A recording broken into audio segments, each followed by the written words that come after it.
whatever it is that you're doing, stop. And now, someone doesn't want her to get out. Why am I so loud? That's a big question. VR.5. I think you should get out. I can't. Series premiere this week on Fox. Bastards are gonna own me. Papa's getting wasted tonight. I am completely out of ammo. Cross my heart, smack me dead, stick a lobster on my head. The situation has indeed worsened. You think? And when I return, I'm to drink a bottle of scotch, as if it were Chicky von Richthofen's blood, and celebrate. Afraid we're at an impasse. You really are filthy. And fine. Come upstairs and see my etching.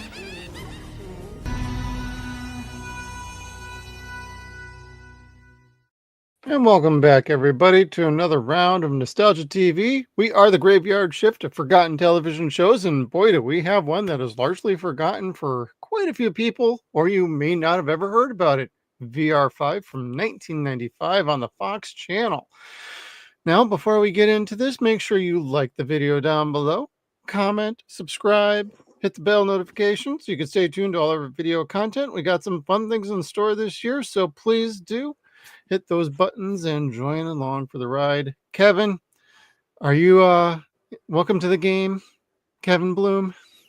Or is it Sydney Bloom? Kevin Bloom. Or are you Duncan from the show? Dear God, no. I am not a pacifist. Yeah, you're totally not a Zen feng shui kind of guy. Not really. Like, I like meditation and I love Zen. Buddhism and Taoism is just wonderful. They are spiritual tools, but I choose violence. I truly do. Oh man, I was gonna get you like a nice little wig to go on top of your head so you could actually look like Duncan in this show. Also played by Michael Easton, everybody. So if you're a fan of his, he is in this show. I was going to say, I was raised Catholic. It's all violence. We blow shit up. Think PlayStation, blow shit up. Well, Kevin, had you ever heard of this one before, or where you fall on the spectrum with this thing? Dang, that's hard to say. So the memory goggles are really kind of foggy. I don't remember ever seeing this, but I could swear I recognized the title. That's about it. Like, I had no premise of what this was other than it was a show on Fox that I never saw, and I don't know why. Well, there's quite a few of them from back then. VR.5 is definitely a bit on, it's kind of a bit of a mixed blender, so to speak, of a show. It's got a little sci-fi to it, clearly with the virtual reality things, but also had a little bit like pseudo cyberpunk without it actually being cyberpunk, and it mixed a little bit of mystery and intrigue with like the committee and like the overall like government shadow conspiracy thing. So it kind of feels like it fits within somewhere in like the X-Files. It almost feels like this could have been easily an X-Files episode for 2 or 3 episodes, and somebody thought, hey, let's make that a TV show. But at least they had a pretty decent cast with Laurie Singer, Anthony Head, Will Patton, Michael Easton, and a bunch of fun guest stars throughout this. So you might be a little surprised by who's actually in this show. Yes, I said Will Patton, everybody, for 5 episodes he was in. With a full head of hair, no gray. No gray. No gray. Full head of hair. And he wore a wig too in his last episode. Oh, yeah, I was going to say, no, he didn't. That was all him. Sorry, bald people stick together. Yeah, he was rocking the skull at everybody. Just like the true American Hulk Hogan, everybody. What you gonna do, brother? Shave it. No. Coming over. Idaho Mike, never heard of it. Yep, a lot of people didn't. This was considered a mid-season replacement, so they aired this in between the breaks of, say, like X-Files around, say, January. They'd run a show like this for about 2-3 months, and then when it's time for spring to hit and the shows to come back, they would then bring, say, like back the X-Files, Millennium, or whatever this was like in between. I actually don't remember very well what it was paired with, or assuming that little break in between, but it was a mid-season replacement, so it happened in the middle of the season in the year. So Yeah, I don't know, but I probably would have liked this. Like, I was a mark for the Lawnmower Man. VR was definitely my thing as a kid because it was that next level video game that was like legendary. It was gonna be a thing of the future. And so I totally would have dug that as a kid, or dug this as a kid, because I liked the concept of VR. yeah, I remember because I actually did watch this when it first aired. I really enjoyed it, but what happened a lot with like this show and other shows, missing episodes. There's 3 that were unaired for the longest time until, like, say, Sci-Fi Channel and like the international markets would actually air the full run. So it is out there. Mhm. And for people who are curious about actually checking this show out, it is on YouTube. You just got to look up VR.5, the series. It's also on archive.org, the Internet Archive. It's available there. You can also download it there as well.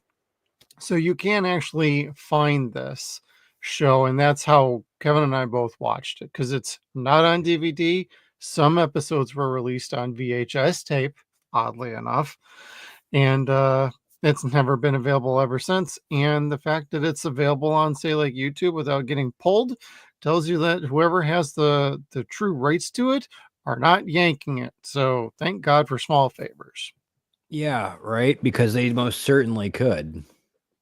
Yeah, there's some shows like I've tried to upload a TV show, Brimstone, from 1998, and it got blocked in like multiple countries on my personal channel. I wanted to see how that would even work. And I could have that up there. I wouldn't be monetized anyway. There's not enough subscribers on my personal little channel anyway. I could leave it there, but there's so many musical rights going on, and like international rights. Hey, China doesn't want to air Brimstone or whatever it is. So I would assume something like that's happened with VR5, but there's not too much actually licensed music in the show outside of maybe the theme song. Oh yeah. But I don't even think that's Yeah, but licensed. I think that was original. I don't know. You're probably right. You're Yeah. probably right, because I don't recall music much at all. Like, Yeah. yeah, anyway, maybe one episode I could think of specific. Yeah, the show largely skipped that. It kept to like basic instrumental music for keeping any beats or scenes moving along. So it really didn't dive into any sort of like music at all. So it helps the show not get too dated by itself. But back in 95, you mentioned Lawnmower Man, and like this is that kind of show that we're going to insert you into virtual reality in the other world. And while you might think it's a little blocky, they actually show this more as like a black and white sort of version with certain elements that are colored. And yeah, and in the pilot episode, they show stuff like this. But beyond that, they use the canned footage of their little wormhole flying through the computer into the virtual scape. And it's like they keep reusing the same one over and over whenever she clicks down the phone for the modem and goes inside somebody's head. It was an expensive graphic. That took 4 weeks to complete for every single episode. And by that, I don't mean the CGI. I mean when they were doing the black and white with colored items. Criminy sakes. Yeah, they went through a lot of work and effort on this show, and it looks gorgeous. It looks great, but I would think if you're taking more than a week to crank an episode out, you are definitely not setting yourself up for success. You're more setting yourself up for No, certainly failure. not. So the show had a lot working against it already, as far as like production timing Especially on and Fox. especially Fox. Yeah. And to the tune of $1.5 million per episode, which for a show back then, if you're not named The X-Files, you do not get that kind of a budget. No. Goodness, no. And yeah, I mean, there was a lot of people in this that I'm sure the salaries were huge. Well, that's probably why they couldn't keep Will Patton on staff for the whole Yeah. season. I think they would have liked that, but they couldn't. He was going in between movies and TV at this time, and he probably had a schedule conflict, and that's how they wrote him out of the show in order to then bring in Anthony Head as Oliver, who you Buffy Yeah. fans will recognize as Giles. I couldn't stop calling him Giles, actually. I know. I didn't want to tell you, stop doing that, but I couldn't stop thinking it myself. And he's got longer Sorry. hair, and he's more of an asshole in this show than he ever was in Buffy. Well, Anthony Head is a rock star. So this was before they cut him up and made him look all librarian-like. So he did have his earring in there. He did have his real long hair. Occasionally, I think there was one episode where he was kind of wearing his glam makeup. A little bit, Not yeah. severely, but yeah, definitely wearing makeup. Okay, so sorry. Here's a fun one. You kids at home, go on to YouTube after this, and look up Anthony Head, Sweet Transvestite. Pretty Really? sure that's the one. Anyway, yeah, he sings a cover of Sweet Transvestite, and it's really fucking awesome. Yeah. I'm gonna have to write this down, apparently. You're welcome. No, Anthony Head was a really good You're singer. gonna give me nightmares tonight. I didn't say it was naked in it. Thank God for small favors. Hopefully, well, I'm gonna get off that train of thought there. Did you enjoy any other of the cast members on there? Oh my God, yes. Well, for one thing, Laurie Singer, when I saw her name, I was like, I know that name from somewhere. Yep. I didn't tell Where- you much about this show before we got into it, and I was gonna wait until you're like, you motherfucker. This is who's in this show. You didn't tell me. Where do I know that name from? It seems burned into my soul somehow. Like I know it in the back of my eyes, printed backwards. I'll take your And then- eyes out and show them back to you.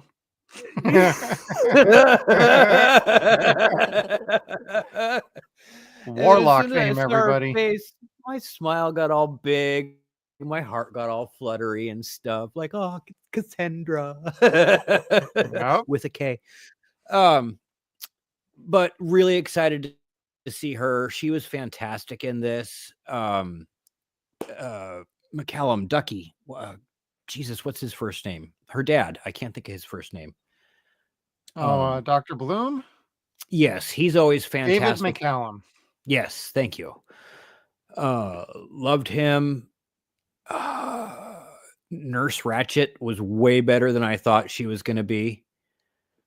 And Marky Post. I'm never unhappy to see Marky Post. Who was she?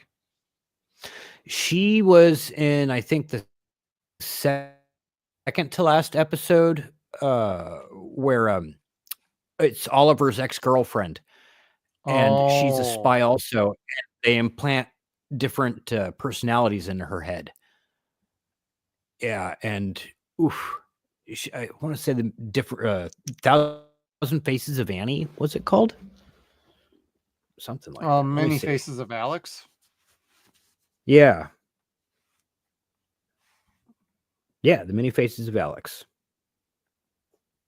Funny, I don't see her credited here. Huh. Must have been just short enough. What the hell? Are you on IMDb? No. Oh, okay. Never mind. Well, I like all the main stars in this. Michael Easton, I actually prefer him in like say Total Recall 2070. Yeah, I think he plays that a little bit better than he does the peaceful feng shui Buddhist guy in this show.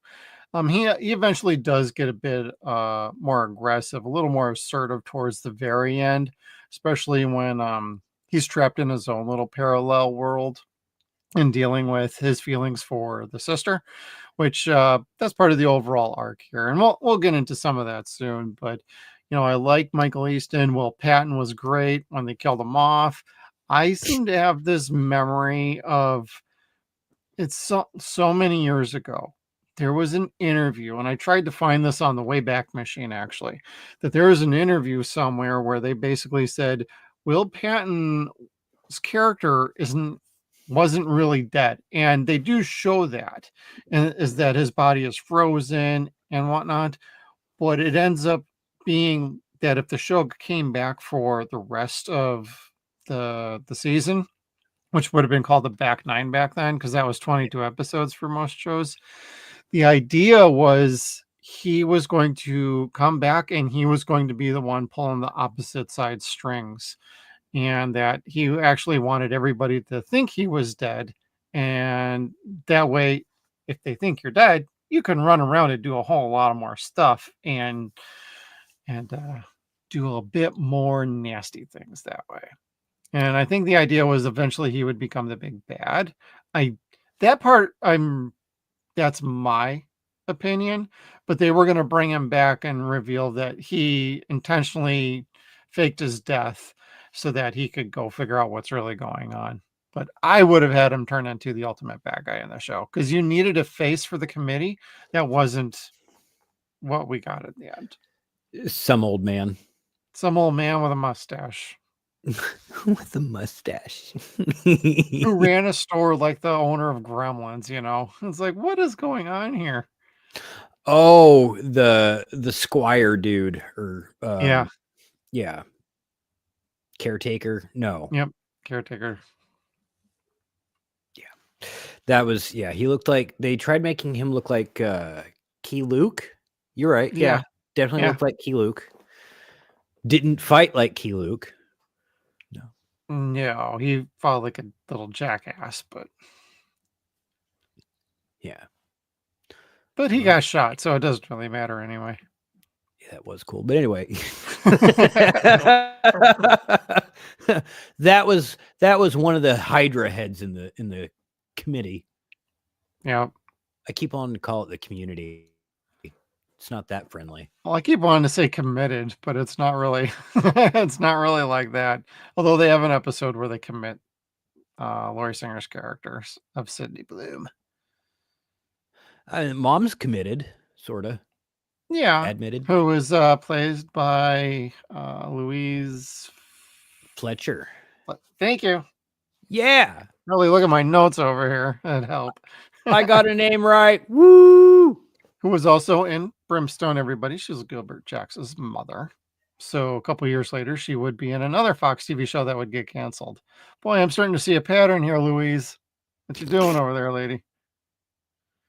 Canceling TV shows. Yeah. The sign of death for a show is Louise Fletcher. No, I'm kidding. Nurse Ratched. Is that what you call her? Yes. Okay. I was like, who the hell are you talking about? That's who she plays in One Flew Over the Cuckoo's Nest. I haven't seen that since I was a kid. I wouldn't remember that. I've never fucking seen it. Who cares? Oh, Jesus.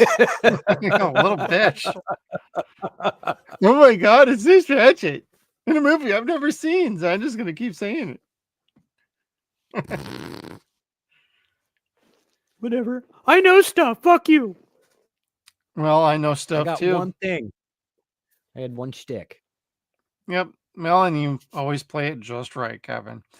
And the Glory Hole thanks you for that. But we got some fun guest stars in this show. We got Adam Baldwin in the first episode, everybody. And we got Robert Picardo, who plays a engineer of sorts. And then we go on down the list a little bit. But, Dan O'Herlihy, the old man from RoboCop. He's in an episode too. I know Kevin's probably like went gaga for that one. I do. I love And the it's old man. Marky Post, and we can go down to like her sister, who is Tracy Needham. I've always enjoyed her. I actually remember her from the TV show Jag, the very first season. Yeah. So I remember watching that thinking, hey, what's this show all about? By the end of the season, I'm like, oh, okay. That's what this show is about. It kind of lost me. It was novel and interesting for a season, but Yeah. for something to say like this show, it sounds kind of gimmicky, like, oh, virtual world and shadowy governments and going into people's memories to figure out what's really going on or suggest things. But then also finding out, hey, your memories have been messed with for years. Hey, what's really going on? So it sounds like a lot going on and just a big old gimmick for VR. But they actually keep the VR stuff relatively simple, relatively baseline, and they focus more on the characters and the story. And it actually proves to be a very interesting story. The big question is how well did the twists work for you, Kevin, at the very end of the show? Oh, I liked it. I surprisingly liked it. So where you get to episode 12, was it Parallel Lives? Yep. I thought I was going to be bored. I was like, okay, another episode that's gonna, sit there and focus on Dylan. Was that his name? Did I just get that Duncan. wrong? Duncan. Jesus Christ. I don't know why I was thinking of 90210. Anyway, You were probably watching that show at the same time too. Probably. First on Beverly Hills 90210, then Melrose Place, and then we're going into the deep, dark world of virtual reality with VR.5. Yeah. But no, the second episode, the Parallel Lives, I thought it was like superfluous that they were doing another episode on him. I'm like, oh fuck, another filler episode. Okay, whatever. Mm-hmm.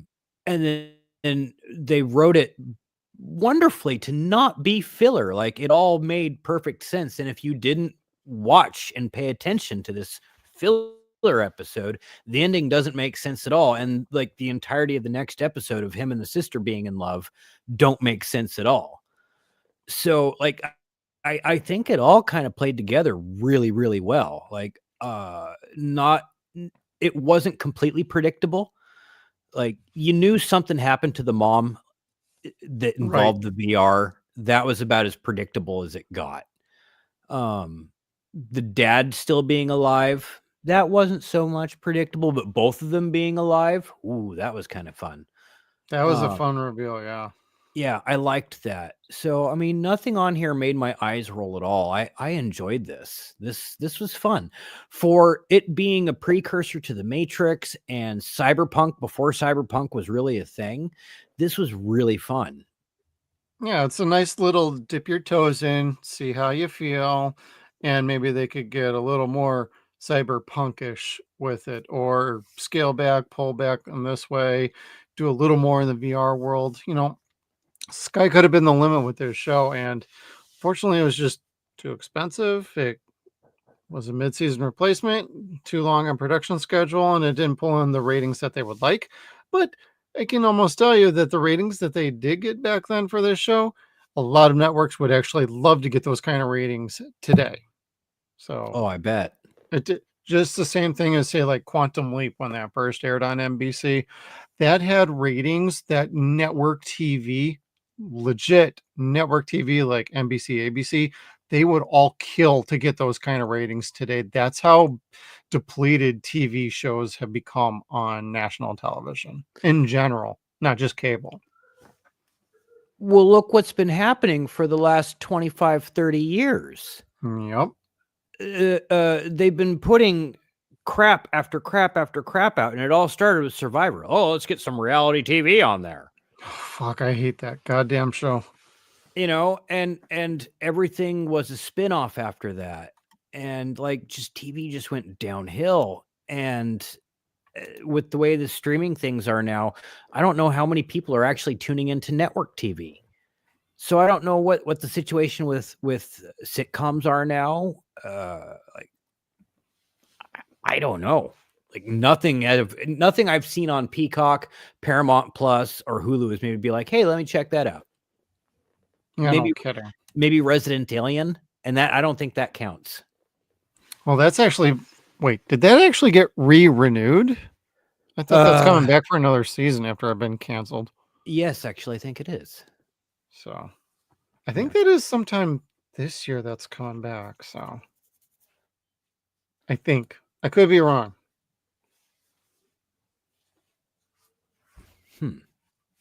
I heard it was. I think all this reality TV started with MTV's The Real World. Such a total piece of shite. Thank you, Idaho Mike, on our YouTube chat for that comment. I completely agree. Didn't like that show either. Although that's where Mike Mizanin, The Miz from WWE, came from and got his first start. That's the only good thing we got out of that fucking. Yeah, you're right. The reality shows from MTV, that was the beginning of the end. Real World and Road Rules. Was that the other one? I think Road Rules was another one. Yeah, I think you're right. I actually forgot about that till you literally just mentioned it. Yeah, because I remember like, okay, great segments of music, and here's this dumb shit. Yeah, no kidding. And for all that dumb shit, we would always get like a nice variety of shows, like bottle 13 episode seasons, like way back when, around this time, we would at least get something like this that could at least provide something different and interesting than the status quo. So you get some shows that would take some chances. Some would work, some would not. Some would give you a goddamn cliffhanger and you'd be like, can you not construct a show with a cliffhanger for your 13th episode, please? But then you get a show like Idaho Mike mentioned Firefly in here, where what I remember is they aired, what was it? The third episode was in the pilot. No. They showed the third episode first. Out of order. They skipped episodes and canceled it before all episodes even aired. Yeah, the original pilot was actually put on at like the 8th episode. It just kind of felt completely out of place when it aired. And then when I watched it on DVD in proper order, I was like, okay, this is actually a much better show. And this show suffered from having like 3 episodes completely canceled out of it. They didn't even air them. So it's like you didn't even get the satisfaction of part of the story. But just to cycle back around to what you mentioned about Duncan and the sister, it's really funny because the show starts off with the first VR going into Duncan's head. And it seems like Sydney is more interested possibly in him. And he just, because he was showering outside naked. And she walks up to him. Oh, yes. I was always wondering about this. And much later on, you find out, well, Duncan actually was more interested in the sister Samantha than anything else and actually had feelings back for him back when they were kids. But because their memories got messed with in VR, then, things got discombobulated. But he always remained friends with Sydney, despite thinking like Samantha and the dad were dead. So feelings came back and he fell in love with her all over again. And it was sweet. It was sweet until Sydney's knocked unconscious for the last shot of the goddamn show. You had to see that coming, though. That was the predictable part. That didn't piss me off at all because it was so predictable. Well, back when it first aired, I was mad, but like watching it again, I knew this was coming. I'm like, here it comes. I wasn't sure if you'd pick up and be like, God damn these bastards. No, she's going to be in the quantum realm now, where time and space are different. Well, I think it would have actually been an interesting concept going forward if they had like Samantha and the dad trying to get her back for a few episodes. So if she had some other scheduling conflict, you could have kept her out for like 2 or 3 episodes till they figured out how to bring her back. Yeah. Yeah. So, you got any other thoughts about this show before we get into an episode breakdown, Kev? Oh, just golly, they didn't know what VR was back then. No, they really didn't. Yeah, you type in a location on the computer, you call a person, the second they pick up, you put your phone on a different receiver that connects to the computer. It's like, what the hell are we doing here? I should have made a picture of that, but VR. It could have been worse. It could have been looking like Reboot the whole time.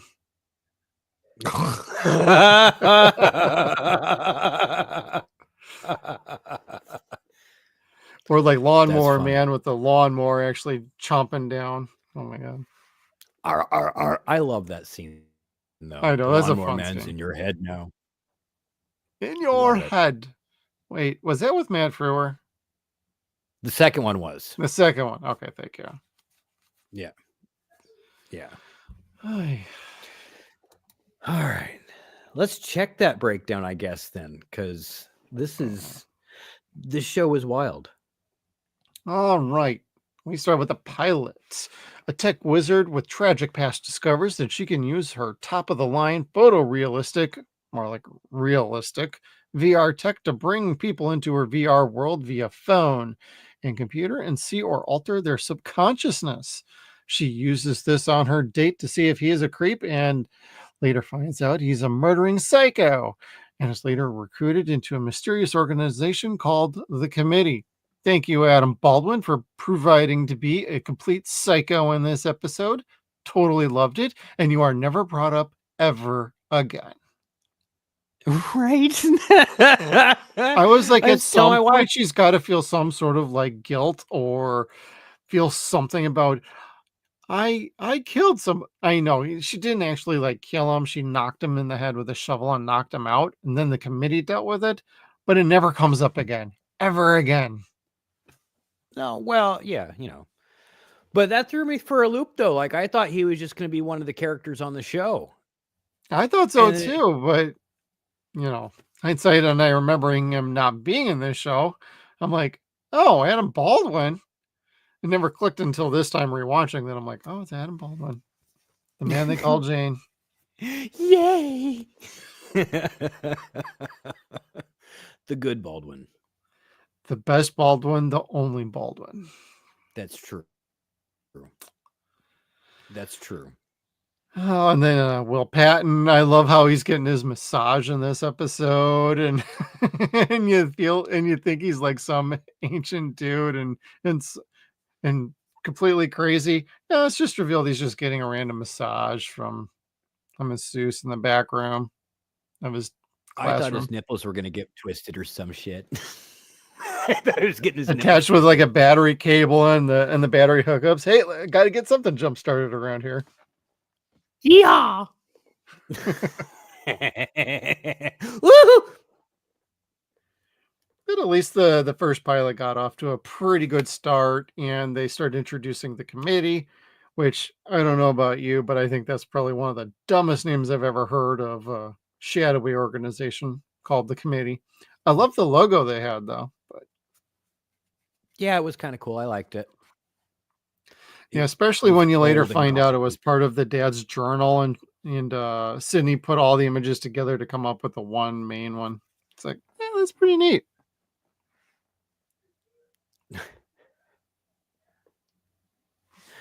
Oh, goodness. Okay. Episode 2, Dr. Strangechild. On her first VR assignment for the Committee, Sydney must find an unhappy and spiteful teenage genius who, after making a momentous discovery, has run away from the top secret weapons research establishment where he worked. Before he could do any harm during her research, Sydney must try to deal with her own sense of solitude. And this is kind of a goofy episode a little bit, but she does find another kind of computer genius who's easily a kid. It plays on like the movie, like Real Genius a little bit, but it's without all the comedy. And it's a bit more disturbing and dark. This is probably one of the more wilder episodes that they had. And it's the second one. I don't know if I would have done this one at this point. I think I would have put this episode a little bit later on in the show so you could get away with being a little kooky with things and designs, because she's crawling around in a tree. Please eat an apple. She's wearing an outfit that I know Kevin totally appreciated, and I think everybody appreciated. Very skin tight outfit. They had a different horror outfit for Lori in every single episode. Just about. Now, And did it you was did only you when like she her in went some in. of the outfits, or did you find like you enjoyed her more in her normal geek mode outfit? Normal geek mode outfit, like Yep. the red light district outfits. I was kind of like, yeah, Oh, those were that that's a was bit wild. much. Yep. Like, It's like not that she doesn't look attractive in it. It's just the other style seems to work a little bit better for her on a personal and personality level. So, hey, let me mute really quick. I got something going on over here. all right. Well, Kevin is dealing with something like that. This episode is also very interesting in the fact that they have Eric Avari in this one. You would recognize a lot of him from like he was in Independence Day, he was in Stargate, he's been in quite a few different things. So it's fun to see other characters appearing in here. And Louise Fletcher definitely kind of she doesn't have a whole lot of speaking roles, but she's got to be able to emote basically just by sitting there. And it actually works in a very odd way. Like, hey, she's half comatose. How is she even remotely interesting as a character? But the way Sydney interacts with her mom, you can feel like the love and care for her and always trying to figure out what's going on with her. So at least that keeps it going. But Kevin, I was just telling everybody about Eric Avari, who is in this, and he has been in quite a few movies from Stargate to Independence Day. Oh yes, God, he's amazing. I love him. Yep, cool guy. And got any other thoughts on Dr. Strange Child? I think I liked the episode. It just felt a bit too crazy to go for a second episode. No, other than the fact that it just kind of sucked that the kid was all messed up completely. Well, the way it resolves is the kid just wants to go back home and be with his family and live the life of a normal child. He doesn't want to be doing any more of this computer research shit. But I also enjoyed the fact that he kept screwing with all the feds and the company he was working for, kept screwing with all of them just to the point of them going completely crazy. I am one with the machine. No, you're not. You're just hiding in a different spot of the facility and fucking with everybody.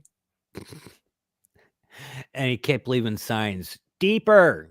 Look deeper. Look deeper.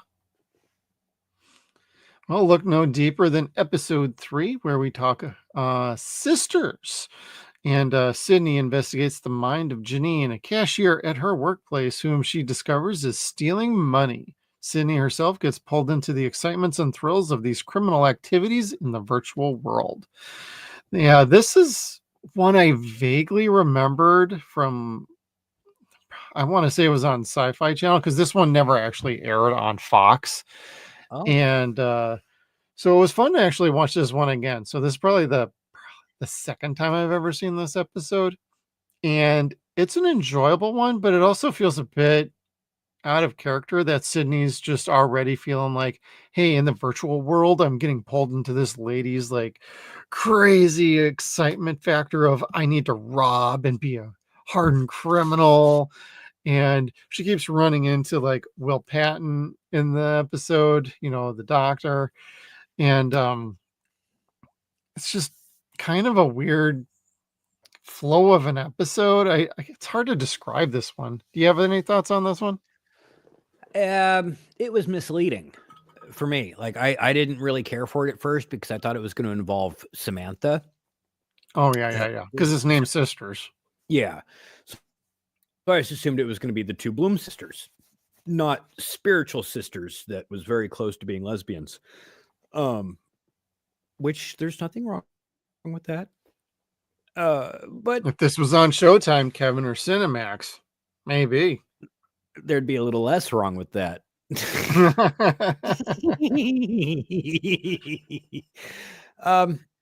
It was not a bad episode, but you're right. It started showing her how easily seduced she is by the use of VR and how tantalizing it is to fight the law and not have the law win. You fought the law and the It was law okay. won? Oh my god. I mean, I think what this episode's trying to do is to show how much of a void she has for her sister. And the first person she finds who's remotely interesting to her on that kind of level is, you know what, I miss my sister, and this longing for a sister and somebody she could be best friends and partners in crime with. And not necessarily in a romantic way, but like you said, there is a little bit of like inference here. It really does play like she's looking for a sister. She's not looking for anything else. And the other woman is just, she's alone. She's scared. She's trying to steal money to take care of her kids. And that's what it ends up boiling down to. And she ends up putting the money back. And I think she gets basically able to walk away scot-free thanks to the committee. Yep. And she gets a higher position working outside with Lori, or like Sydney does. And yeah, it makes much more, but it's still broke. Like the money she was sitting on is still gone. So whatever. Yeah. So, and any keen-eyed viewers would recognize Willie Garson in this episode. Who's that? He was considered the pervert. Ah. I recognized him right look. away. He's been in quite a few different things, but he is credited for his role in this episode. So I remember him more from like say Special Unit 2 and Stargate SG-1. I know he's in like some other like HBO shows and whatnot. So okay, next one, Love and Death. Love the name of this one. Sydney is assigned to subconsciously prod Jackson Booth, a troubled employee of the committee, into returning to work. In doing so, Sydney discovers that Booth is an assassin. This is another episode where she is seduced by virtual reality and the mind of the man she is supposed to be trying to convince not to self-delete himself, so to speak, because his family is dead. It gives you a bit of a Punisher vibe as far as like a story a little bit, and that his family died in front of him, and what is he going to do next? And he ends up proving to just keep on being an assassin, and he ends up killing Will Patton's character at the end, or so you think. Yes. Which again, Will Patton called him there. So what you'd said would have totally made sense to how he reacted to seeing the guy. Glad you could make it. Yep. Well, and when they show the replay on the knife, it's one of those knives that collapses back into the handle. You can actually see the blade going back into the handle in one shot. Oh. I don't know if that was intentional. Like most of those knives, that's how they were always designed to be when they were trying to do these kind of stunts on TV. Yeah. But that's what makes you think like, hey, what's really going on here? It was all because the show messes with your mind quite a bit with the reality on it. So yes. Yeah. And to an almost funky degree by the end. Oh my God, I know. What's happening? Wait, this is one version of the truth. There's more layers to this truth. We got to go back in again and again and again. And then we finally get the full truth. Complicated layers like ogres. Onions. And they stink just as well. Episode 5, 5D. Oliver Sampson, Anthony Head, joins the cast, becomes Sydney's new contact for the committee, and he pushes her to trying to trace who hired Booth for his most recent assassination. And this is where we get to see Dan O'Herlihy, the old man from RoboCop, everybody. Also, see Halloween 3, Season of the Witch.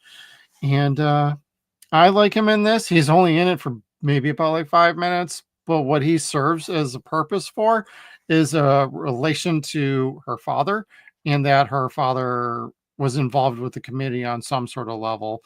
And he actually understands some of what's going on in the physical mind of what's going on. So she's trying to pick his brain. And by the time she ends up trying to figure out more of the story with that, we find out that he's dead. But at least he gave her an inside tip on, this is what your father and I were working on. And, this is kind of this. Gave her a little bit of the situation, but she had to go back to get more information. And at that point, he was dead. So I like this episode. Is pretty good. This is where the show starts to feel like it's really getting its feet under itself, and it's starting to move along at a pretty decent clip. I know the new addition of Anthony Head to the cast is a bit odd, but it does seem to fit well. He's got a good rapport with Laurie Singer as Sydney. And he seems to eventually find his way with like Duncan, but Duncan and him just really don't get along until like I don't think they ever truly get along, actually. We're like Oscar and Felix. Yeah, that was super funny. Gilbert and Bunghole. Beavis and Butthead. Yes. I am Cornholio.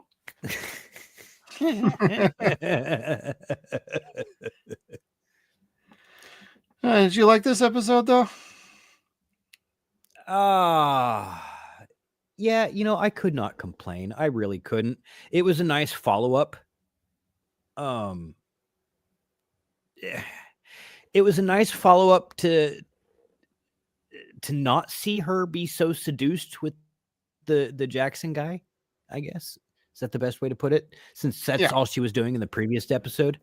This was much, much better, I thought. Yeah, I think they established what we were doing. Oh, go ahead. Well, they moved past that. She has rage for him now, instead of letting him pass. Like, oh, I can accept you. Yeah. Now she hates him. Enraptured. It almost turned into Red Shoe Diaries for a moment in this show. Well, yeah.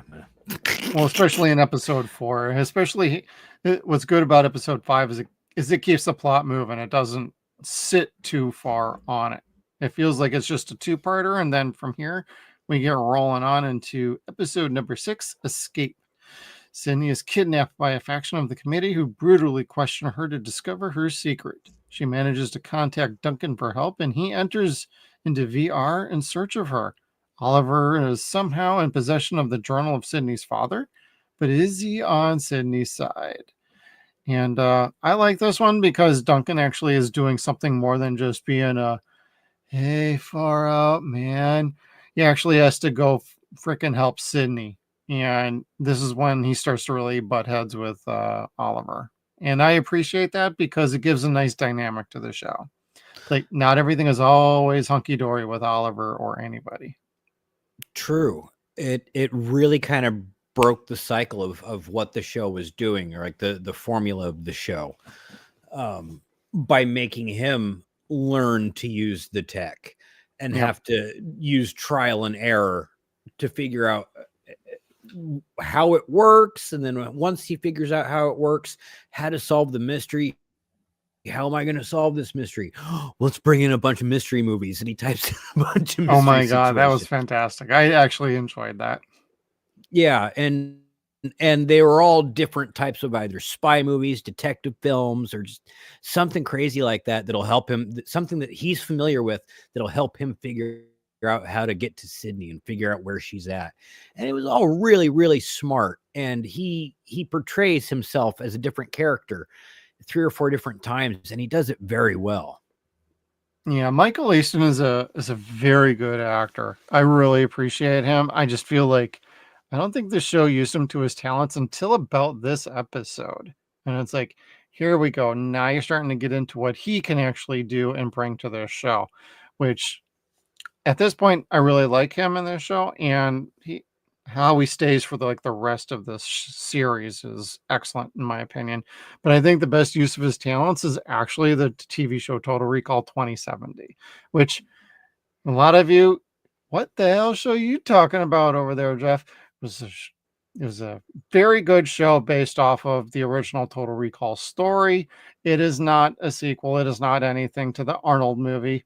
So don't be thinking like, whoa, they made some stupid. No, it's basically a Blade Runner TV show is what it is. And I think it's really excellent. And we are looking to be covering that in the future this year. So, Oh man.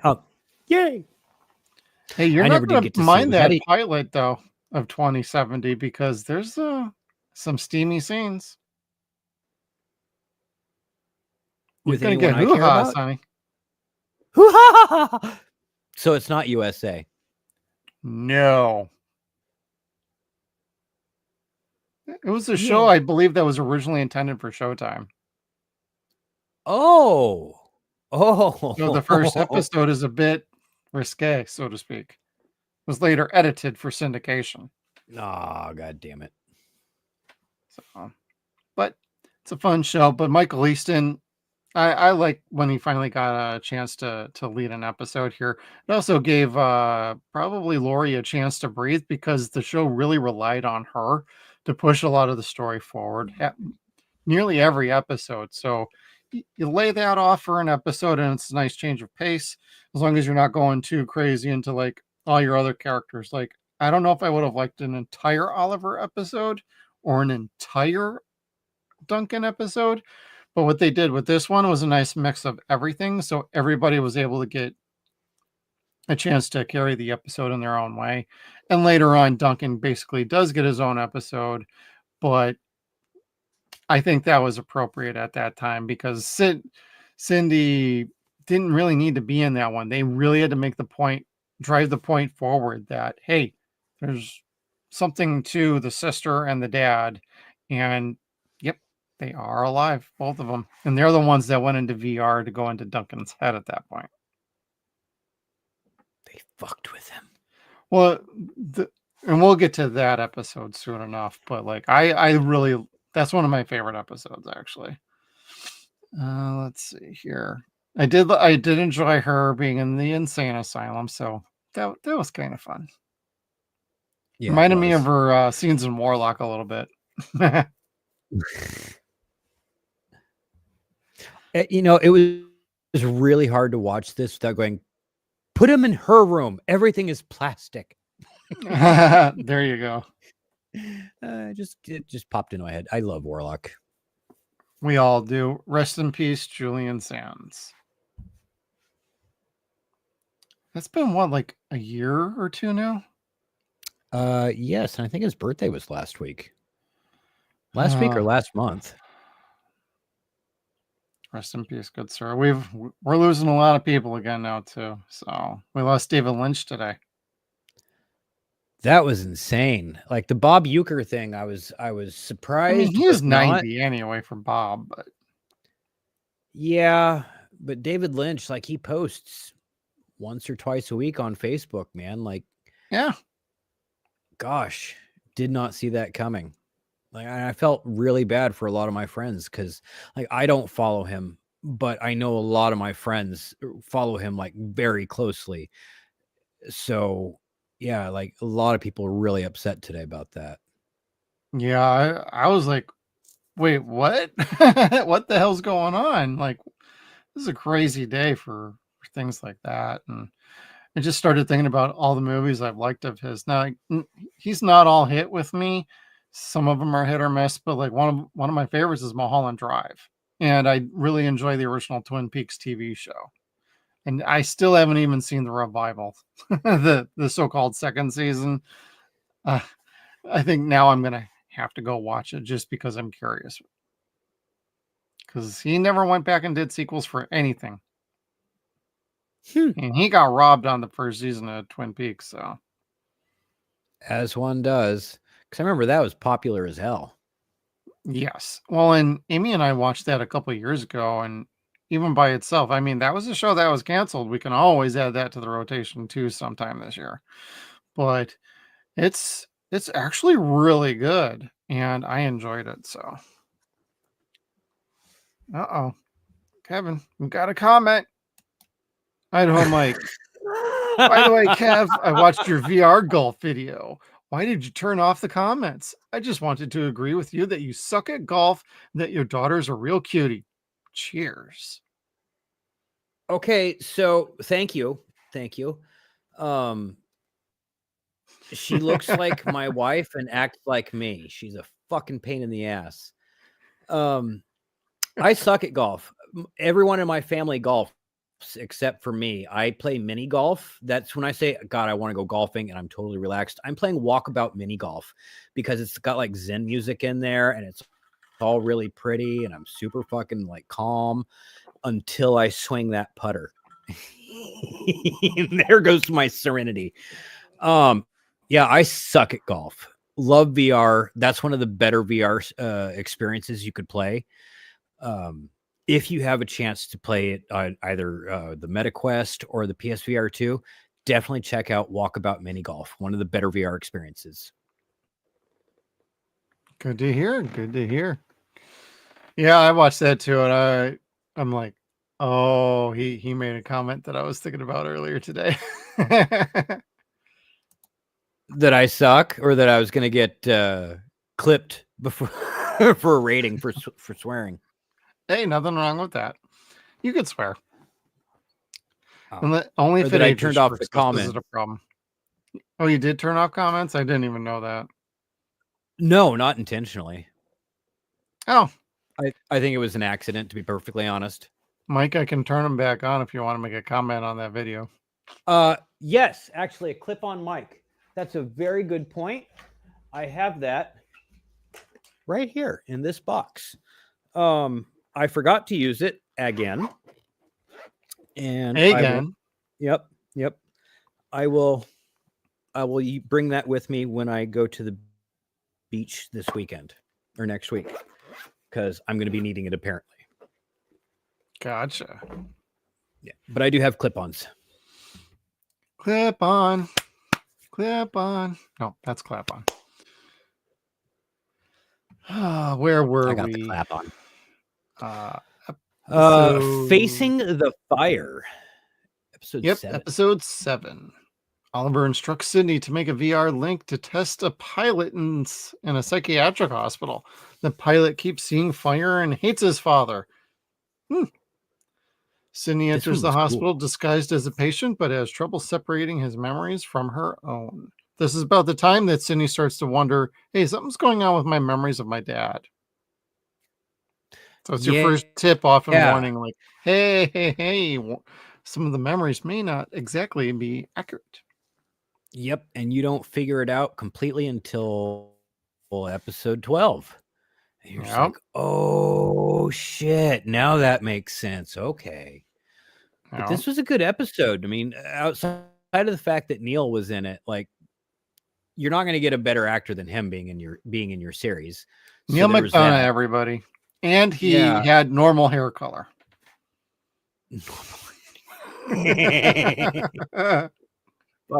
Fuck off. He was cool in Tin Man, blonde or not. He's fine. I like him. He's a great actor, so. I've always really liked him. I don't know why. I do. Whether he's a good guy or a bad guy, I think he's cool. I like him as bad guys. He's got that charisma to him of that dude is gonna fuck shit up. Well, that's why I liked him in Tin Man. He was kind of that person, but good. Oh yeah. He just had a revolver. That's all. Right. And in this one, you think he hates his dad from like abuse and this, that, and the other, and you end up finding out what the real issue is: the cover up over an incident with the stealth bomber. Yeah. Compounded with Sydney's issues with her dad and being put in the closet and her own subliminal memories. And yeah, she inadvertently messed him up and almost screwed up the dad's career as a result.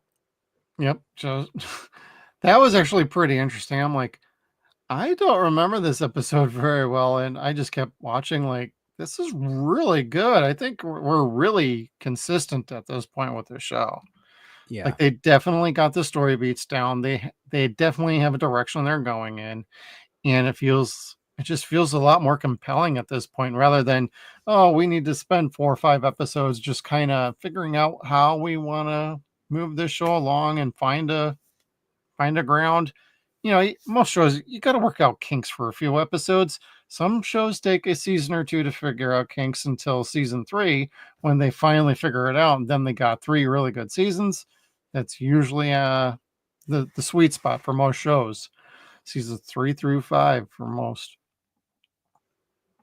This never got it, but by episode 5, it was like, hey, I think we're getting somewhere. And absolutely by now, episode 7, the heart of this season, right on point, right on par, great acting, solid stories, and some good themes. I actually really like that.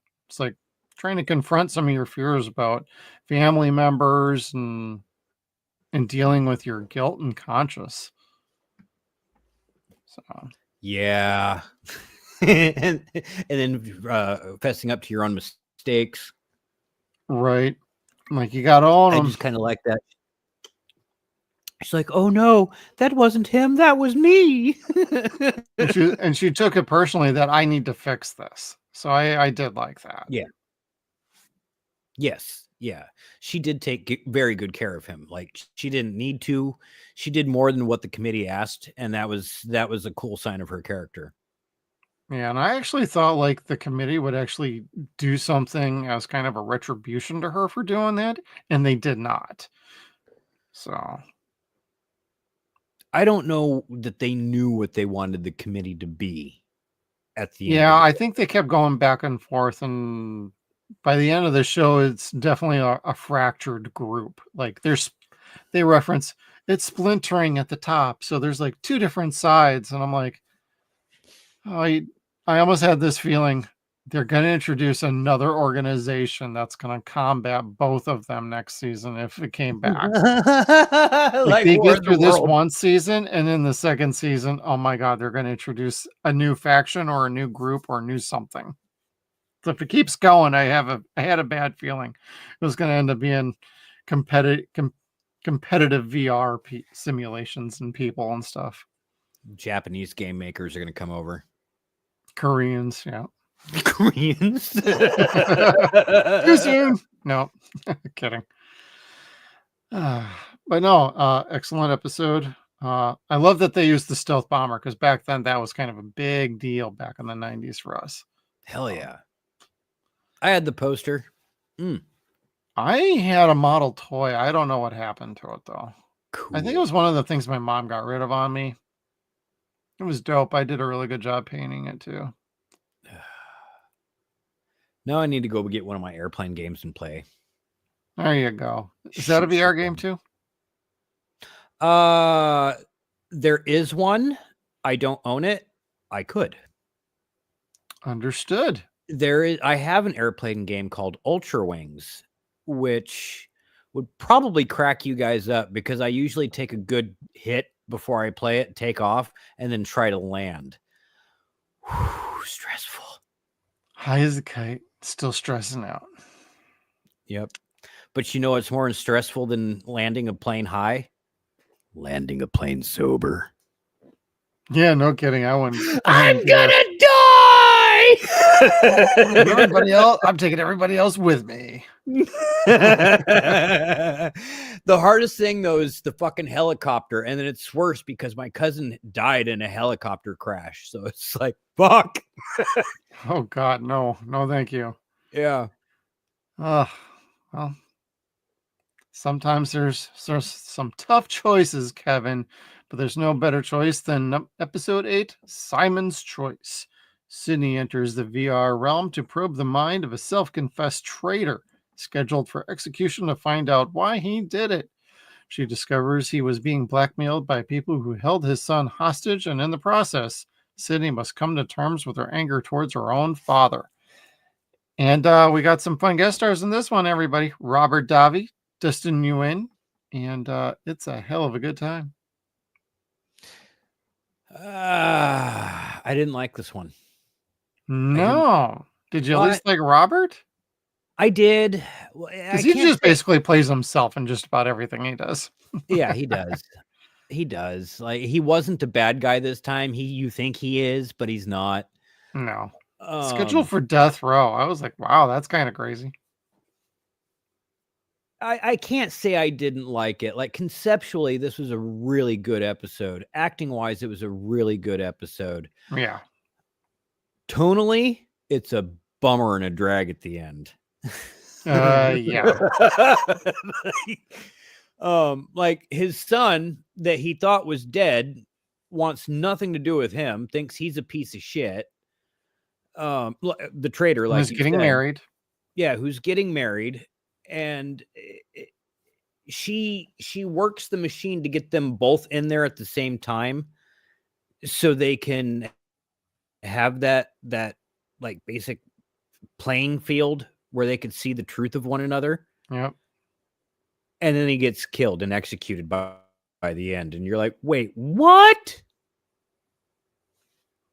So it's like she accomplishes what she wants to. He gets his peace of mind, but not his clemency from the governor. All right. Like, well, that's fucked up. Yeah, I think what they were trying to aim is like not everything's going to have a happy ending. Like you'll still get satisfied by the story, but we're not going to exactly like let people just go scot-free in this show. Yeah. It wasn't bad. I didn't cry. I didn't get emotional, but I was just kind of like, ooh, that's grim. That's dark. Well, I really like the relationship between Robert's character and Dustin, his son. So the chemistry was great. Laurie did a very good job with Robert Davi too. So, and I don't know. I enjoyed it, but like you, I felt like the ending was a bit. They didn't really have to go that route, I don't think, but trying to keep things on the real side, I guess. It worked. It probably worked better than it going the opposite direction. Oh, the governor called. Here you go. You're free, because that never happens. Right. So, I mean, it worked. It was a drag. Yeah, a little bit of a bummer, but it is pretty enjoyable, and it also introduces the idea, hey, we can get multiple people into the VR simulation here. Yeah, that was a fun concept that they grew out. Yeah. Episode 9. Send me an angel. Another of the unaired episodes, everybody. Sydney decides to take a holiday from her work at the committee and returns to her childhood home in Pasadena. The previous inhabitants claim the house is possessed by demons, while his daughter insists an angel saved her life during a fire. What I like about this is they think the house is possessed by demons. You end up finding out it's daddy and sister who've been going in and out of their secret location inside the house. Yeah. Which I'm like, somebody would have gone through that house and found that eventually. So you would have thought the committee, Just Century 21, the new owners or the renters, whatever. But yeah, nobody apparently did. But you have this character, this stereotypical preacher that's fire and brimstone Protestant type guy that swears there's a demon in the house. That's the only explanation. It's the 20th century, almost the 21st, but there's a demon in the house. Demon, Kevin. And she goes to fucking he goes to burn the house down with Laurie in it, or Sydney in it. And you're just like, harsh. And the only time he's sorry is when he figures out that his daughter was in the house and his wife finds out. Yep. Oops. Oops, he did it again. Should have been like, well, at least God will forgive me. It says right here. Yeah.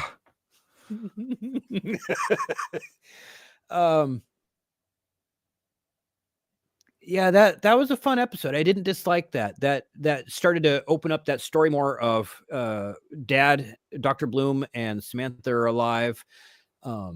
It's starting to spread that mystery that there's something going on with the house. There's something going on with that room. Now, is this where she's starting to remember the rhyme? A little. Or was that a previous? No, that's this one. Okay. Yeah, I was gonna say, because I remember there was a rhyme that she was starting to remember that was her dad's way of teaching them how to get into the secret room. No, yeah, that was this episode. Yeah, that needed a fire pole. Yeah. Everything needs a fire pole. Stripper pole. Yeah. Hey, if Kevin wasn't going to say it, I sure will. No, it's a good episode. It does keep the storyline developing and moving forward. And I really enjoyed it. I can understand why they maybe wanted to pull this one out, but I still would have aired this because it actually makes sense with what they're trying to build towards. And they're leaving the trail of breadcrumbs for everybody. So we're going to get there, everybody. So stay tuned, because next up is Control Freak, when an armed man takes hostage in an air-controlled traffic tower. Hello, Die Hard 2. Sydney is ordered to establish a VR link. In the process, she discovers a cover-up over the reason for a crash several years earlier.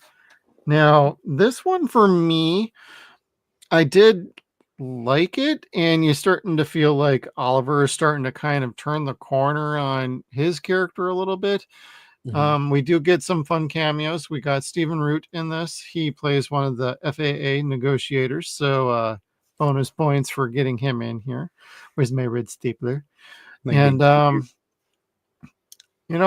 enjoy this. This one just felt a little off to me, though. I didn't exactly enjoy this one that great, but what did you think about this one, Kevin? Well, this was before terrorists were brown, so flush it down. Yeah, terrorists could still be white people back then, so he was considered that. They treated him as such. Now, they didn't know anything about the cover-up, so they were just treating him as if he didn't have any fucking justifiable cause. Right. So, but I can't say that I enjoyed it. It wasn't that type of episode or the type of story that I'm kind of like, oh, are they gonna uncover the truth? I didn't really care.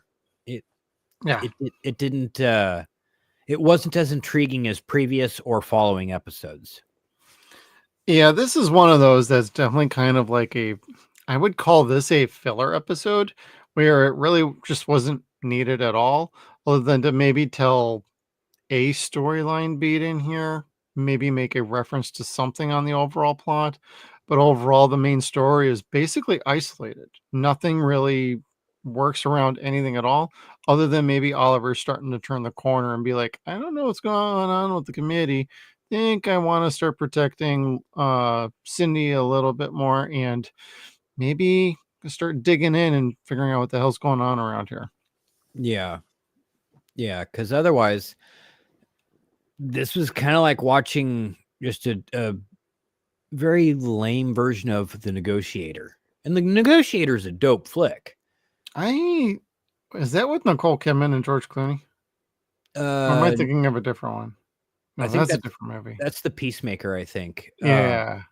No, The Negotiators with Samuel L. Jackson and Kevin that Spacey. One.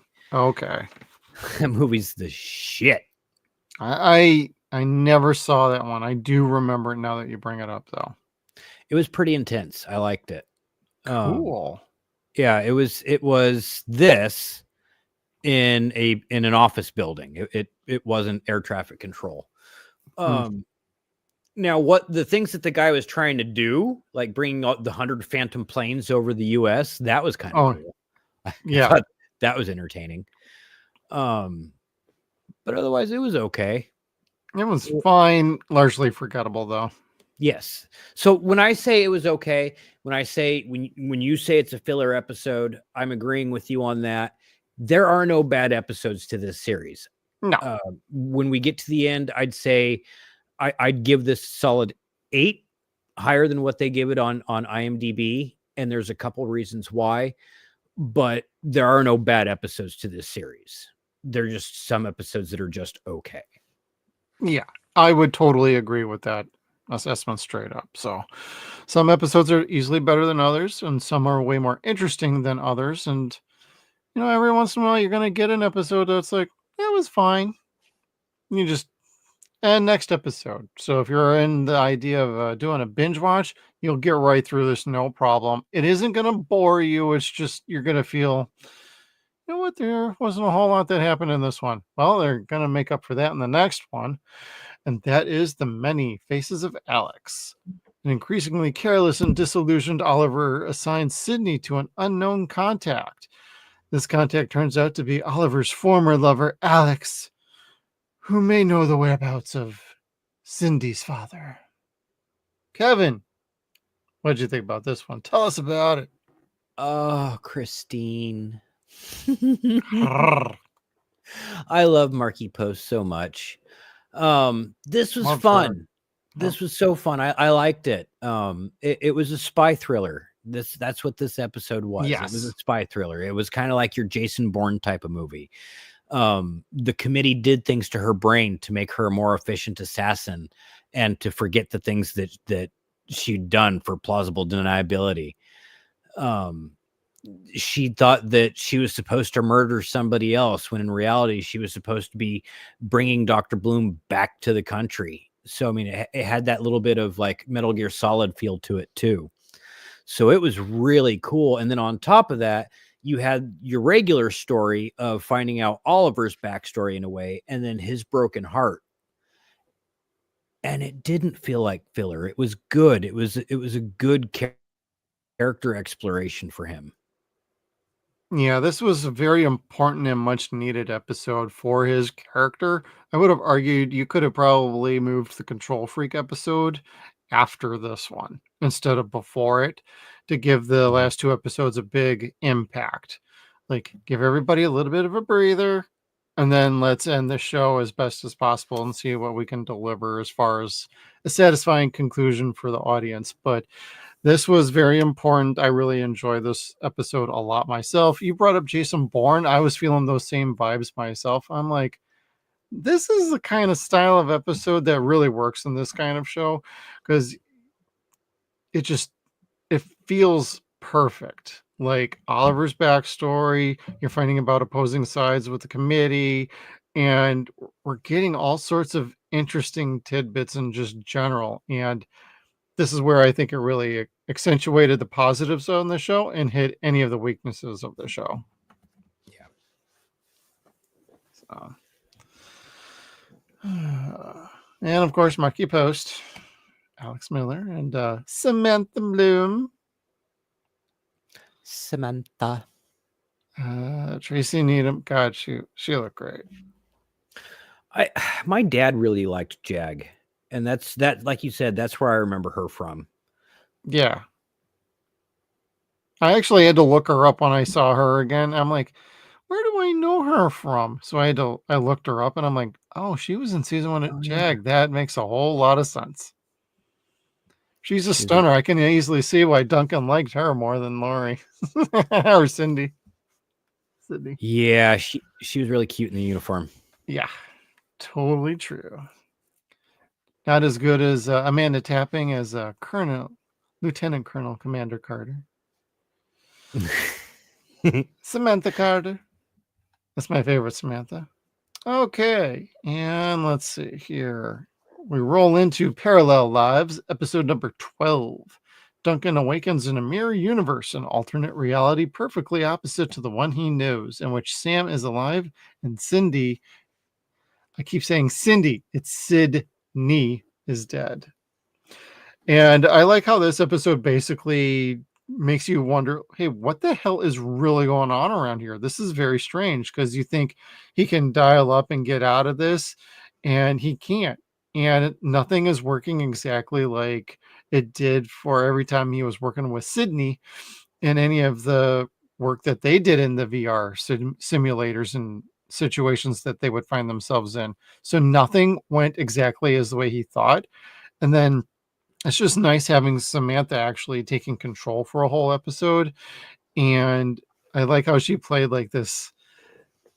She was like a spy agent in this one too. And I'm like, this is the kind of stuff I'm liking. Like these VR5 heading more in towards like the espionage world was starting to work for me. And I was really getting a good feel for it. So got this, and you got Will Patton back with full head of hair.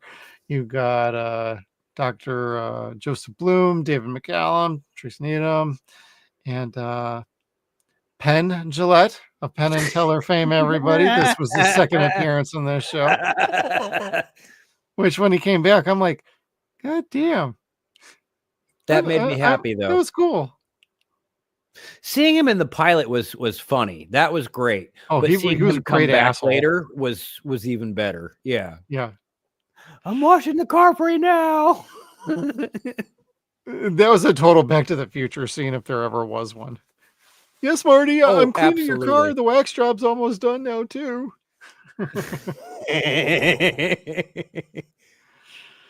But I don't know. I really enjoyed the hell out of this one because Duncan ended up finding out exactly, hey, oh shit, mom and dad are still alive, or they're both still alive.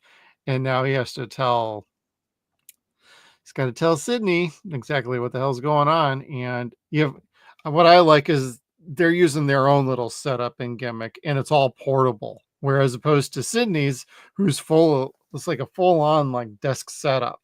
I'm like, we're getting into laptop territory. This is kind of fun now, because if they can make this mobile, that really opens up the series in general.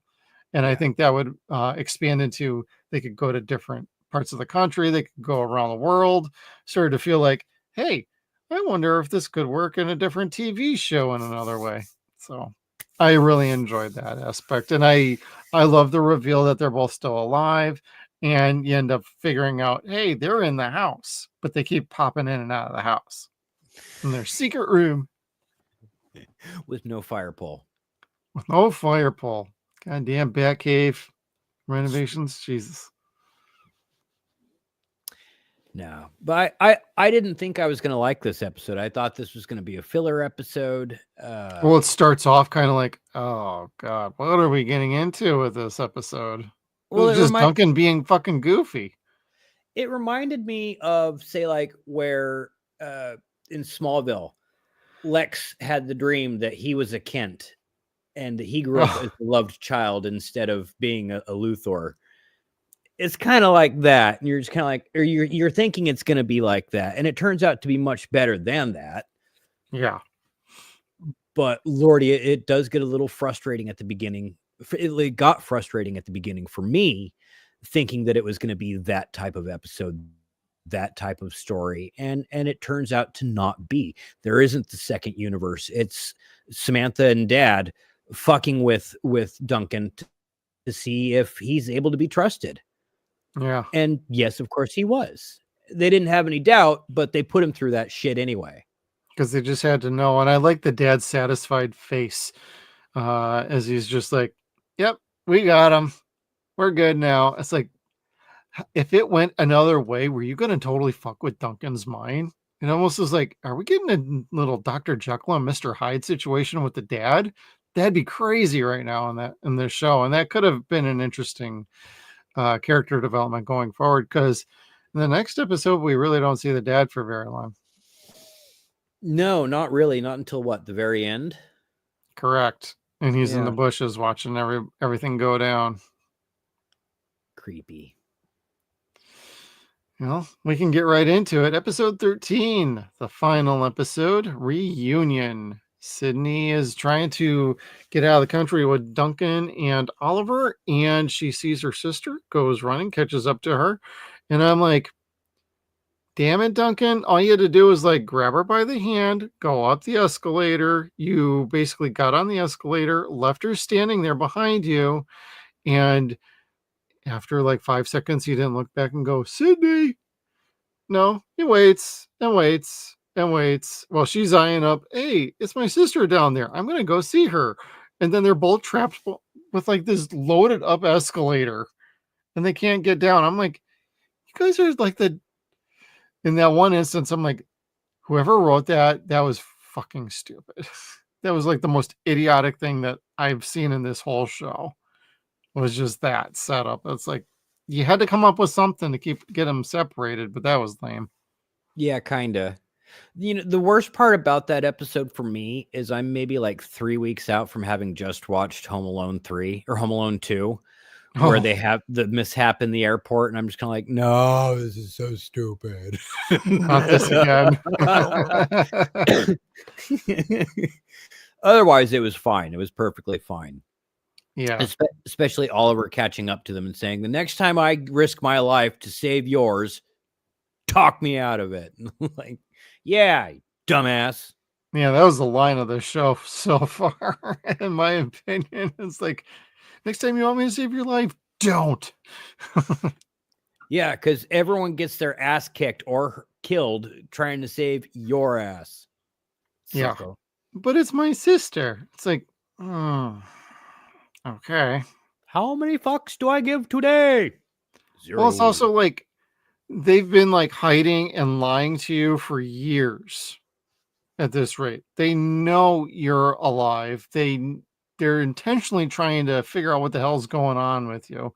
I would have been like fucking furious. Like, where the fuck have you been the last few years? You've known I was alive. I haven't known you were alive until literally like a couple weeks ago, possibly, because they don't delineate the time frame in their show. So it's kind of hard to kind of piece some stuff together as far as the timeline goes. But yeah, I would have been furious, and I would have smacked Dad.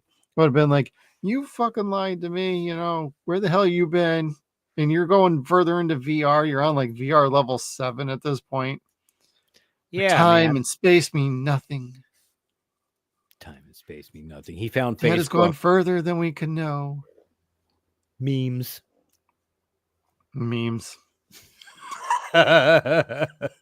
Candy Crush. Yeah. Oh, and we get a little bit of a better breakdown with the committee and who the one guy we keep seeing reappear from time to time. Their cancer man. Yeah, their kind of cancer man ends up being the guy who's been trying to protect him the entire time, which I thought was a really good reveal. Yeah, that worked. That worked. Considering this was so close to being like X-Files. I mean, shit, even the font at the beginning of every episode was like the X-Files. Like, you thought this was going to be like Cancer Man, and he's not. He's their handler. So you're just kind of like, oh, well, shit. Far out. That's cool. It's the cavalry. Yeah, it's a nice little twist. It's like, hey, I can get behind this. You didn't do the typical thing and make him be like, I'm really the committee around here. You're all dead, and just shoots them all. Yeah. No. I mean, you had your Empire Strikes Back moment with Lori being incapacitated or stuck in the machine, but you also had the hope of, no, we're not in danger anymore. Here's the cavalry to come help us. So it was kind of a mixed bag of monkeys in this episode. Like, it sucked. I mean, well, it didn't suck. It was all good. Like, it had that negativity to it, but there was also hope. Like, you got Mom out of her funk, or out of her mind. Her mind is put back into her body. The whole family is back together, except for now Lori's stuck in the machine, or Sydney's stuck in the machine. Yeah. And then Dad's outside watching everything go down, being like, oh my God, what am I going to do? Just keep sitting there, please. You're helping. Yeah, just hiding in the bushes. Like, yo, go check on your fucking family, you deadbeat. Like, my God. Dad proved to be like the total scum bucket, in my opinion, but just using everybody for his own science experiments and everything. And then the mom being like, hey, kids, let's hook up to the VR and like mess with our memories and totally fuck it up and put me in a coma. Because that's basically the big reveal on that. Like, don't remember anything about VR, because then it'll ensure that we stay alive. If they don't think we know anything, they won't do anything to us. And that's what resulted in, I thought you were dead. No, I thought you were dead. No, I thought you were dead. It's like the Spider-Man meme, like pointing at each other like, hey, wait a minute, what's going on here? Yeah. And it wasn't the worst thing. It wasn't the strongest writing in the world, but it wasn't the worst thing either. Yeah, I found it to be just fine. It worked. Yeah. Whether or not you want to believe there was an accident and mom got fried, or if mom intended to fry herself so she would be left alone. I don't know. Yeah, But that's some of either way, the it worked. dangling threads. Yeah. Oh, it was exciting. I would have wanted to watch the back 9. I would have as well, just to see how they would have resolved like Sydney's comatose state, and like what's mom going to do now that she's back in her right mind. Like, where do we even remotely go from here? Yeah. Clearly they probably had something in mind, but it is lost to the annals of time, everybody. Suckage. Total suckage. This is a highly enjoyable show, and it's too bad it's not really on like Tubi or anything like that. It'd be great if this got a release out there on a proper streaming service, so the picture quality would look a little bit better. But for what we got out of this, I really like this show. It's been a long time since I've seen it, and I utilize the archive to make sure I have a copy in the future, so I don't have to go digging for it, or if they ever take it off, then I don't have to worry about that. So, and Lori is a fantastic character. She plays Sydney great, and she's the standout of this show easily, and she does a great job acting. She plays off of everybody exceedingly well, and I totally buy her as a tech geek. Just sometimes I wonder, so are you still working at that Telcal technological thing that you're doing for because you barely work like at all. That only comes up like maybe one every 3 episodes. And fiber Oh optic yeah, I got to people. go into work today. It's like, how are you? Although she did ask the committee for a wage at one point too. I should be getting paid for this. Shouldn't we all? You're alive. Yeah. With 6 computers that are probably as high tech as anything you could find back then, and all of our phones are twice as powerful as all that setup now. Mm-hmm. Yes. Our single phones Super powerful phones hold more storage than all of those machines put together, run faster than all those machines put together. My little Samsung would throttle. I could probably do VR off of this better than that. But then again, we're not on dial-up, Kevin. My little iPhone. Ugh. No iPhones. Ah.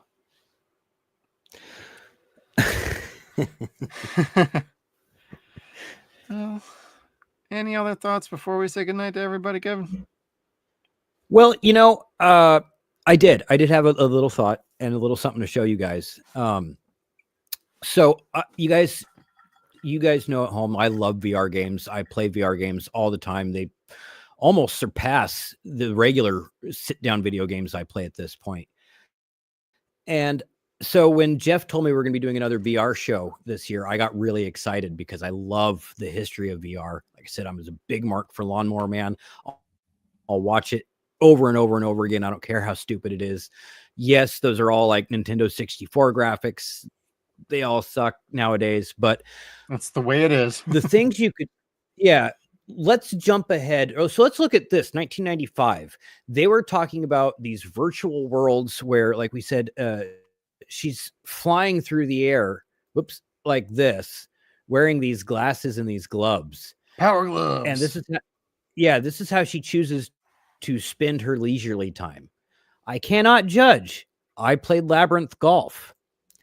She's flying through a very CGI looking city, like she's Superman, but looking at her own butt crack.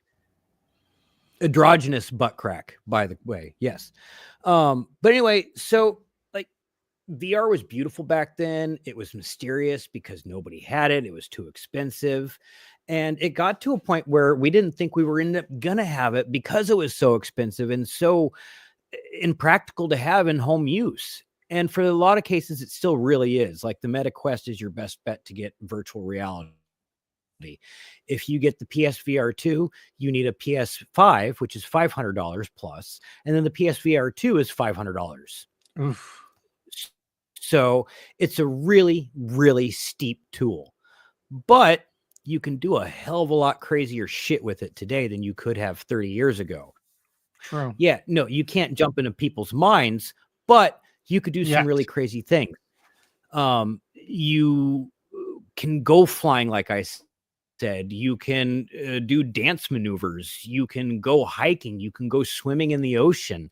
You can even hunt zombies. And let me see if I could show it here. If it doesn't bother anybody. Let's see, share screen. I want to share this. Share it.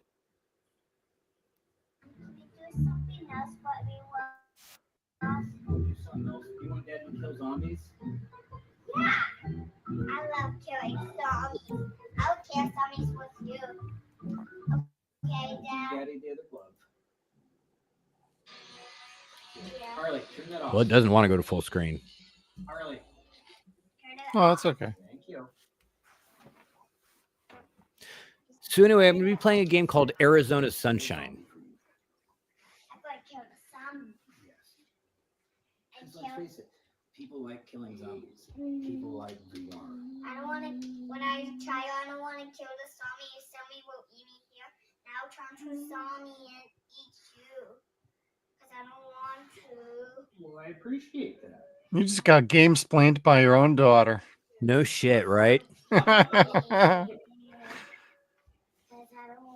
Good job, Zoe.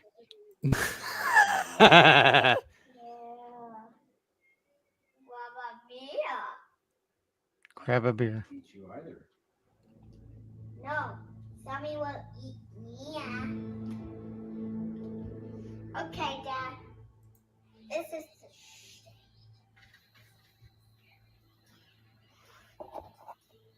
Yeah, I cannot see the camera at this point. Did the camera's watching you? Yeah. What about me? This is going into a beautiful scenery. Is the camera's watching me too? So this is not a cityscape. This actually looks like you're by a stream in Arizona. Because he looks like he's watching me. Holly, did you see something in the camera? Is that me? Quit.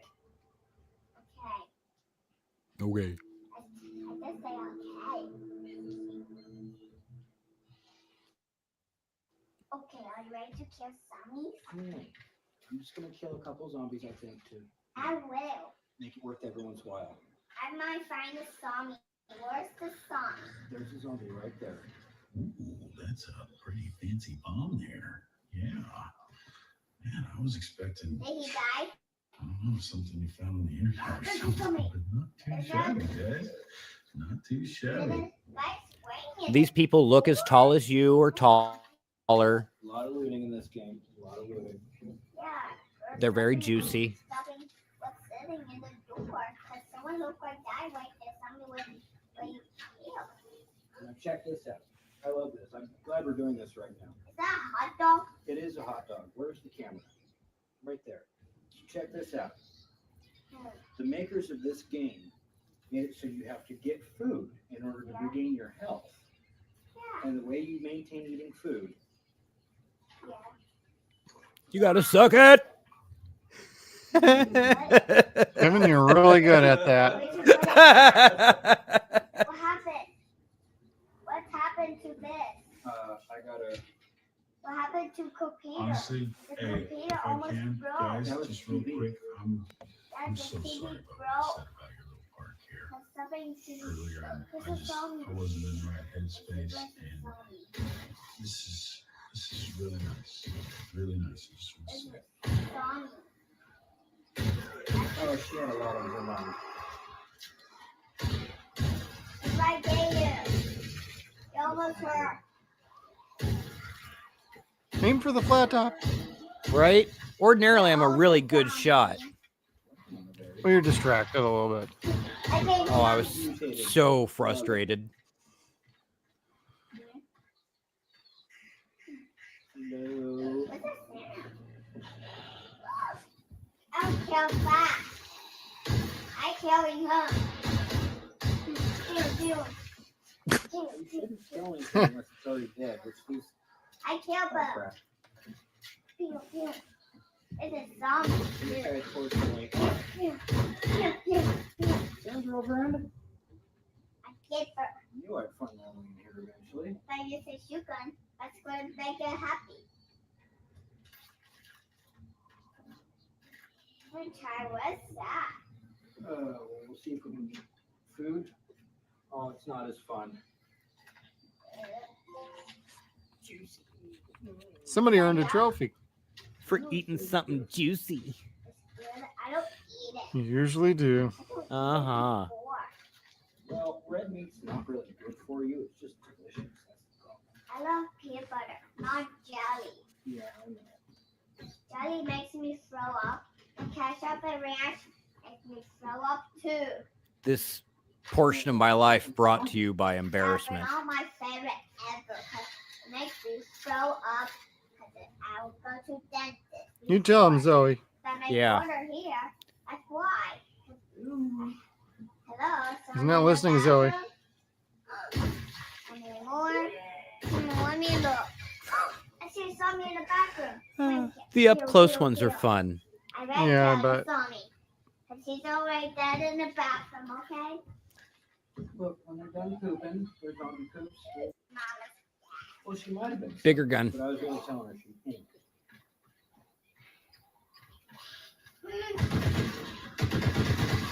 I killed a Sonny.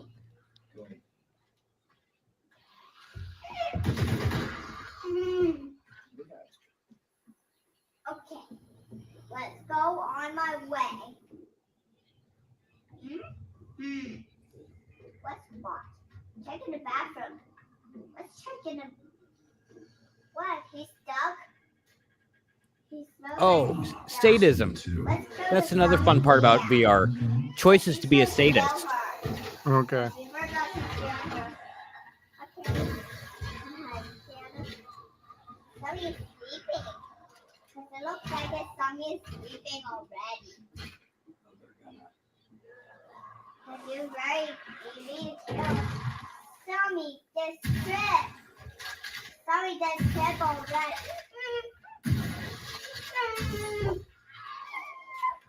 Tommy's coming. Zoe's like, I can shoot these fools better than you, Daddy.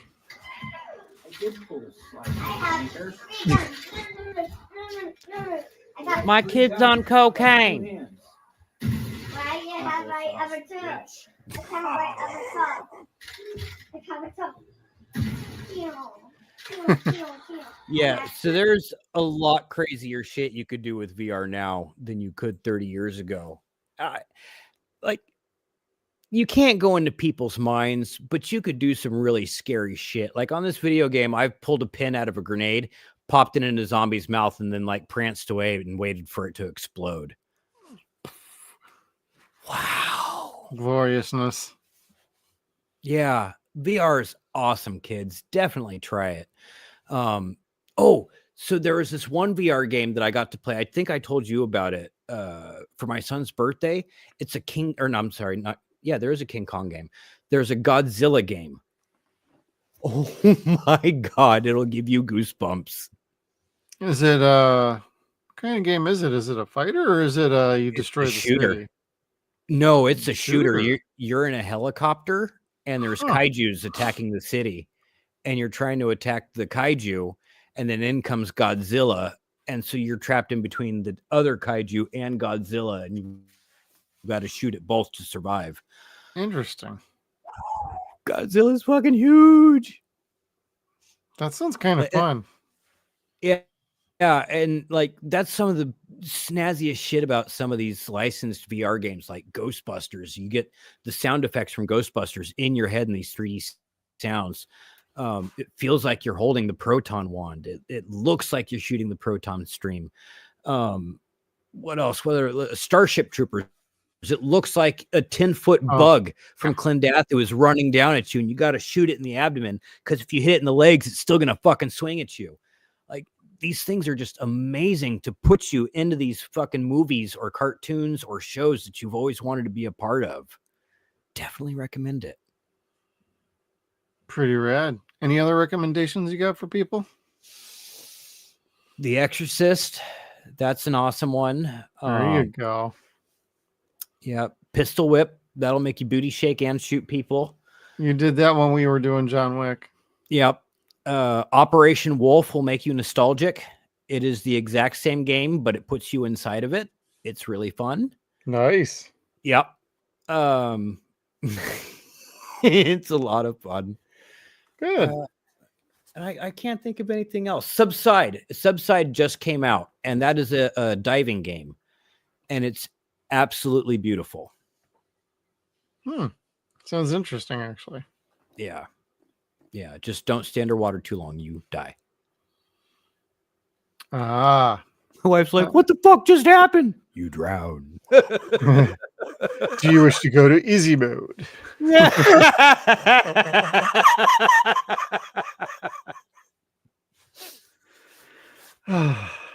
Good times. Good times. Well, thank you everybody for tuning into VR.5 from 1995, a short-lived show on Fox. Thank you everybody. Please hit the like button. Also, subscribe down below. Hit the little bell notification for all of our video content, and share us out there. Throw a comment down below. Do you remember this show, or do you want to check this show out? Please put it down below, and we will see you all on the next one. And Kevin, do you want to tell everybody what we're doing next? If you remember the TV show, something out of this world, I think. It is, or is it? The Explorer people, right? The Explorer people that went west.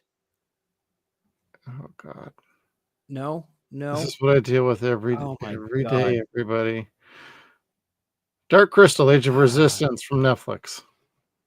Oh wait. Oh, I was kidding, but I was way wrong. I was talking about Lewis and Clark. Lewis and Clark. No, it's Lois and Clark. Yes.